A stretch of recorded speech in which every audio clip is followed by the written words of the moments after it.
pre-conference reception, but also provided us with all the staff and the equipment that you see around us. And our company, Charney Media, is going to document this entire event. It's also being live streamed right now as we speak on Facebook. What is new diplomacy? That's the big question of the day, and I think we'll hear various definitions, but I'd like to share with you very, very briefly my own definition. When I joined the Foreign Service, in the Israeli Foreign Service, you have to go through a cadet program. It's a 2-year program.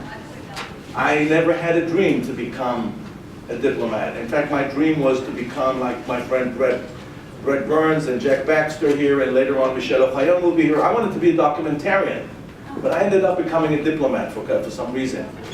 So, about towards the end of my cadet course period, here's Tzili Charney. Thank you, Tzili, for all your help. I just mentioned Tzili Charney, but she wasn't in the room, but now she is. So I'm starting to share with you my definition of new diplomacy, Tzili. But towards the end of my cadet course, I was told by Human Resources Department that there's a new executive that was just appointed to a very, very important job in the Foreign Service, and he would like to meet with me, some sort of a job interview. I said, okay. So I went to meet with this person, and I walked into his room. He was on the phone. He completely ignored me for about 30 minutes, I'm not kidding. I sat there for 30 minutes while he was on the phone. Apparently he was on the phone with the foreign minister at the time. His name was Shimon Peres. And after he was on the phone, and he started talking. And talked for another 30 minutes about, his vision for what Israel has to do with Gaza and what Israel has to do with this and with this. And then he asked me, so what's the story with you? Are you, I said, well, I just said basically 2 words, I'm available. And then he said, okay. I left the room, he didn't tell me. I get a phone call from the head of human resources. He's telling me, well, what's your magic? I said, what are you talking about? He said, this guy fell in love with you. He says you're the most brilliant diplomat he ever met. I said, I didn't say a word.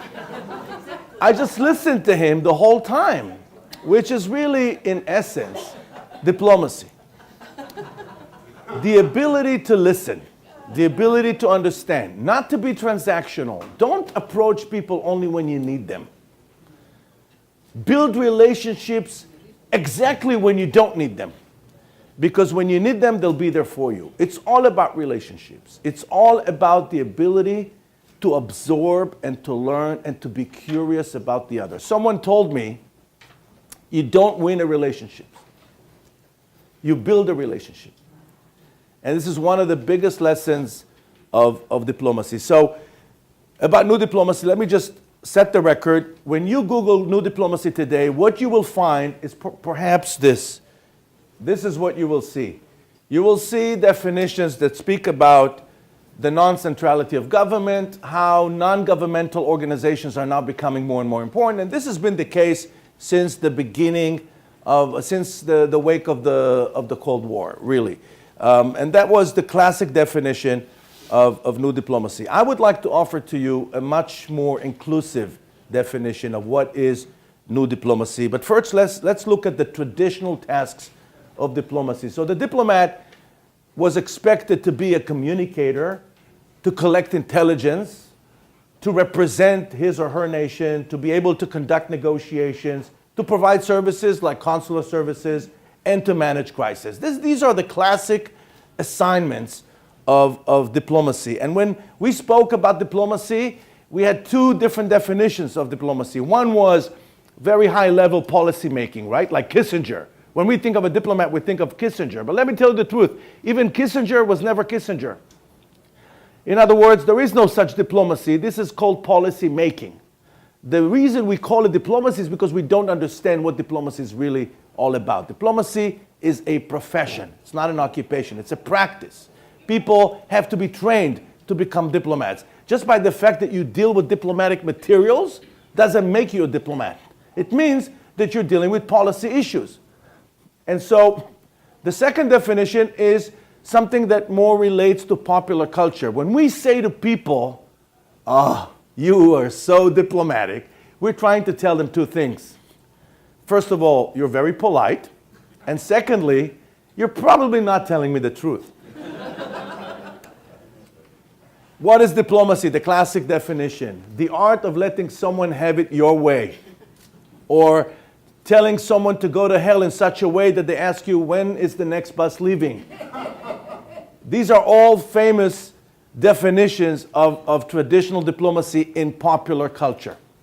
But the point is that the information revolution really changed everything for us. Look at what the information revolution did. It created an information overload, an unprecedented access to volume, to ability to self-design. Our reaction as human beings is anxiety, tribalism. We're trying to look for simple solutions to highly complex problems. Look at Brexit. Look at the Mexican border issue. The building a wall is a beautifully simple solution to a highly complex problem that needs to be studied. Old traditional diplomacy is inadequate. We know that, and we have plenty of evidence. What's required, and this is my definition, is a quick shift from a model of advocacy to a model of marketing. From government to people, right? Let me give you 3 examples. If diplomacy in the past was all about the external world, today we know that diplomats have to bring into consideration also domestic audiences. Why? Because the internet is eliminating the importance of national boundaries. If you're a diplomat in New York and you posted something in English on your website, someone in Australia can be affected by it as well. So territory is no longer that important. The second thing, traditional diplomacy was largely programmed and designed to deal with nations and governments. Today, the most important unit, social, economic, and cultural unit in our lives is the city. And we know that 75% of world population will live in urban centers within 30 years from now. And so new diplomacy has to bring into account the importance of cities. And lastly, the skill set has to be different. Rather than being able to negotiate or advocate or represent, you have to have great managerial skills, great organizational skills. You have to have a sufficient level of digital literacy. And above all, you have to understand, live and breathe marketing. That's the essence of new diplomacy. A few tips of things that I learned in my career. And I'll run very quickly through the slides because I would like to get to the introduction of our first amazing speaker. Many people think that it's all about designing a new face, a new visual language. No, it's not about logo. It's about substance. Many business leaders, many political leaders know what they want to say. They're less interested in what you want to hear. The way you find what you want to hear is simply by investing in independent research. Research is critically important in new diplomacy. The focus has to be on quality and not necessarily on quantity. So if in the old days it was all about ratings, today it's all about the quality of the emotional connection between the audience and the product, the service, the idea that we're trying to connect them. We have in new diplomacy to embrace narrowcasting and micro-targeting as a way of communicating. We have many, many people in the room that actually are engaged in that type of work. And of course, remember, new diplomacy in the new age of information cannot be self-congratulatory. You cannot say, you know, this is if you recognize the image, the famous Joey Suzu. And Joey Suzu was so funny because he was so self-congratulatory, right? And today just doesn't work. What works today is what we call third-party endorsements. What works today is not you to brag about your own economy, your own achievements, but someone else doing it for you. This is why social networks are so important. Winning diplomacy is one, not seeking a victory. Because diplomacy is not about winning or losing. Diplomacy, again, is about building long-term strategic alliances. The goal is not to win a debate, but to build relevant relationships with people. Constantly strive to form coalitions, partnerships. This is the key, right? One of the things that we're doing with the Genius 100 initiative is bring together people that represent all sorts of things in order to create a critical mass to make things happen. So for example, there was an idea of someone, a brilliant idea, to send all the information that this civilization, our civilization, ever created, to create a civilizational backup, to create a disk that will survive billions of years and send it up to the moon. I know it sounds crazy. He calls it the Lunar Library. We call it the Civilizational Backup Plan.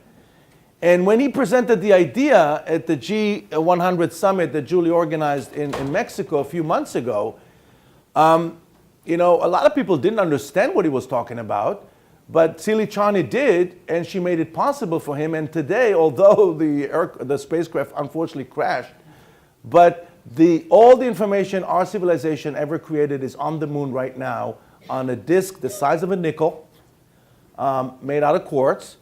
And it's going to be there until the next form of intelligent life will discover it and will know what we did here. But another thing that is critically important, many people engaging in diplomacy are not taking the time or the energy or the resources to adequately identify their own competitive edge. And I can tell you as a former Israeli diplomat, this was exactly the case with my government, that insisted on communicating the conflict rather than communicating its assets. And as a result, underperformed in tourism and investment and culture and became vulnerable to all sorts of attempts to boycott and isolate Israel.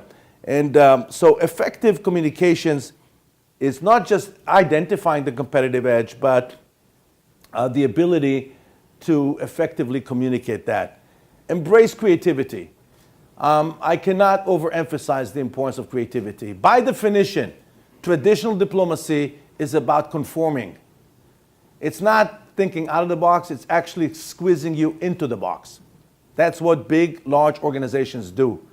Edward de Bono, the big guru of creativity studies, always famously said, that creativity is not a gift. It's something that you can learn how to do. There are methodologies, how to think creatively, how to enhance creativity. Creativity is like a muscle. It has to be practiced all the time. And in government and in foreign policy, and also in business diplomacy and corporate diplomacy, there's not enough emphasis put on the need to think creatively and to let people to think creatively. A few of my students are here in the room, and they're familiar with the concept of the R-Swim. Let me just very quickly share this with you. This is a roadmap to try to avoid failure. R-Swim is a methodology that stands for 5 steps. One is called research.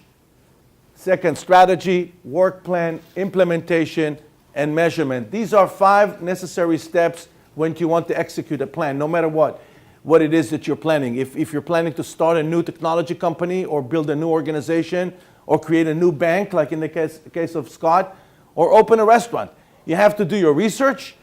Out of the research, you have to decide what is the strategy. The strategy is what is going to be the organizing, overarching principle of your new enterprise. So in the case of places, for example, in the case of New York, the strategy, of course, is the big variety, the big temptation. In the case of Tel Aviv, it's nonstop. In the case of Las Vegas, it's sin. And I can give you many, many examples. In the case of Spain, it's the story of everything under the sun, a story of variety and warmth. And of course, then you have to translate the strategy into an actionable, affordable work plan, then implement it, and then measure your effectiveness. These are the 5 steps that can not guarantee, but at least limit the chances of failure if you follow those 5. I can tell you as an Israeli that one of the biggest challenges that we have culturally, this is why most of the startups fail, is because we have a tendency to go straight to the implementation. We start from I. We have an idea. We say, wow, I have this great idea. I know how to do it. Let's do it. You raise money. You pick up the phone. You call your parents. Can you loan me $50,000? I have this idea. It's going to change the world. And then you raise more and more money. And I have to tell you that 80% of the startups fail. And they raise a lot of money. And this money could have been used, really better used and utilized, to advance mankind. And the reason people don't follow the R-Swim is the main reason why all this money is being wasted. Because if you do your proper research, and I can tell you most of the startups that fail because of a very simple reason. They were created to solve a problem that doesn't really exist. They were created to solve a problem that doesn't really exist. And so we, now what are the implications of everything that I'm saying for countries and governments and diplomacy? The implications are profound. It means that content is more important than platform, that quality overrides quantity. People are interested in dialogues, not in monologues. Being attractive is more important than being right. Narrative works better than a legal argument. Creativity is more important than anything. And of course, predictive segmentation is the name of the game. Let me just, before I introduce our speaker, let me just say that if you will stay here until the end of the day, you're going to get a reward. And the reward is a phenomenal book that our next speaker wrote titled In Good Faith. And he brought a copy of the book and he will show it to you. And by the way, these are my kids. Yes, but this is what you're going to see. This is Scott's presentation. Scott Shea is a very, very dear friend of mine for many, many years. He is a very successful businessman who created one of the most successful banks in the country, Signature Bank. Is an active philanthropist in the Jewish community, is a devoted son of our people. But above all, is a person who really deeply cares about the other. And with his humility and with his caring for others, he spent 5 years of writing this book, In Good Faith, that talks about the importance of faith in our lives. Not from a religious point of view, but actually from the point of view that I just talked about. When you don't have faith, and I guess you hear about that from him, things are becoming more overwhelming. And chaos is usually the result. So without further ado, and actually we're going to be on time today, believe it or not, I'd like to introduce the great Scott Shea.